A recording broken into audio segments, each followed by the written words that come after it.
am ay tendance sur les 16 communes la coalition l'intercoalition Yewwi Wallu am nañ 6 communes yu ñu gagné yooyu c'est acquis parce que zone sud bi foofu la ñu amoon jafe-jafe pour recevoir yenn PV yi parce que c'est des zones enclavées je vous parle des 3 communes là Fissel am na bureau yu ñu jotul Sessène Nguéniène mais Joal-Fadiouth aussi donc ñooñu bu ñu xayma bureau pratiquement 37 bureaux yoo xam ne ba léegi ñu ngi xaar seen PV yi et la commission qui est chargée de recenser ici au niveau local ñu ngi def seen liggéey parce que ñun dañu am benn application boo xam ne buñ te benn logiciel lépp lu ñu dugal foofu dañ ko centraliser Dakar moo tey bu ngeen xoolee tey résultats yi même notre Déthié Fall notre honorable Déthié Fall wax nañu mais nee na Mbour ba léegi résultats yi te amaguñu lu officiel. Et ça nous a un peu impacté parce que la presse était là pour apporter des éléments d'appréciation par rapport à ce qui s'est passé, c'est-à-dire Benno Bokk Yakaar s'est précipité à donner des résultats fallacieux et nous l'avons tous déploré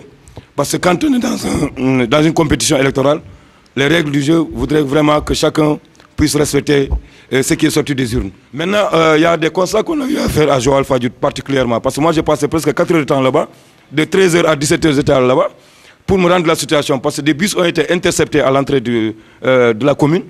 Ils m'ont dénombré 11 bus qui ont quitté Dakar pour aller voter sans compter les minicars que j'ai moi-même compté et qui défilaient pour transporter les militants qu'ils aillent voter dans ces centres. Et ce qu'on a remarqué à Joal-Fadiouth est inédit parce qu'il y a un transfert massif d'électeurs surtout à Fadiouth où réside notre ministre Gladima Siby.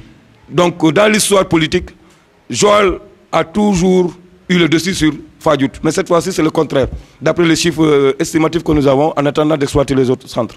Donc, qui gagne Joal gagne la commune de Joal, parce que la commune est constituée. Parce qu'eux, peut-être, ils ont des responsabilités étatiques. Ils ne veulent pas montrer aux yeux des autres, comme on a eu à le faire ici à Mbour, que les 2 ténors, c'est-à-dire monsieur le maire et le président du conseil départemental, ont été laminés. Le président du conseil départemental, on l'a laminé dans son centre. Et l'écart qu'on avait d'habitude à TFS, cette fois-ci, on ne l'a pas vu, il n'y a que 400 voix de différence. On a gagné Golf. C'est les 2 grands centres de la zone ouest de Mbour. Donc dans tous les autres centres, on a gagné avec des scores honorables. Je disais que la différence entre Benno Bokk Yakaar chiffre à 7000 et quelques voix, je pense que je l'ai noté quelque part. Voilà, 7378 voix de différence. Donc aujourd'hui, la seule personne qui a eu le courage de reconnaître sa défaite, c'est le DG Mamadou Dione, qui a écrit sur sa page Facebook qu'il a reconnu les résultats qui sont de Dias du moins, les résultats qu'on a obtenus là-bas. Et il a félicité Yewwi Askan Wi. Ça, c'est quelqu'un qui a une grandeur d'esprit. Mais on ne peut pas être dans la manipulation. De toute façon, nous, on a nos chiffres. On attend les PV, on va confronter les chiffres par rapport à ce qui va sortir. Nous, on ne se base pas sur ce qu'ils avancent comme résultat. 2 ou 3 parties, il y a Ngazobil, il y a Joal et il y a Fadiouth. Donc, qui gagne la partie nord, pratiquement le sud est perdant parce qu'il n'y a que 2 centres de vote à Joal, parmi les 53 bureaux de vote. Donc, voilà ce qu'on avait à dire par rapport à l'évolution du processus. Donc, nous, ce qu'on a remarqué, c'est que c'est fait exprès qu'on signe une autorisation pour permettre à ces gens d'aller voter parce qu'ils savent que nos équipes sur place ont battu une campagne extraordinaire. Ces tentatives-là, on l'a vécu un peu partout. Les transferts.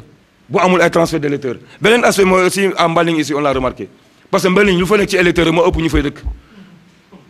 ñu fa nekk comme électeurs ñoo fa ëpp ñu fa dëkk parce que lii tamit dafa ñaaw ci démocratie. On ne peut pas avoir un petit village comme Nianing mu am ay 6 bureaux boobu 7 bureaux. C'est inimaginable. Jour élection boo fa demee comme sabar bu tas ñoo ñëpp dëkkuñu ci village les gens connaissent les réalités à Mbaling mais il faut que ñu interpeller ci parce que transfert de dafa ñaaw ci 2 révisions yëpp ñoo battre record ci transfert bi mais ñuy am satisfaction bu bëri par rapport à ce qui s'est passé à Malicounda.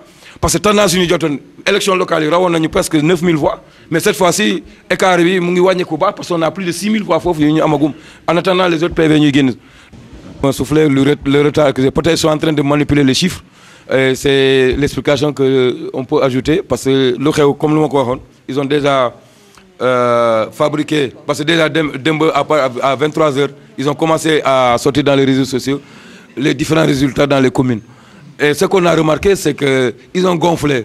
Ils ont gonflé. Donc ces chiffres-là sont fallacieux. Donc chiffres yi baaxul. Donc ñu ngi xaar la commission administrative mu jouer son rôle pleinement.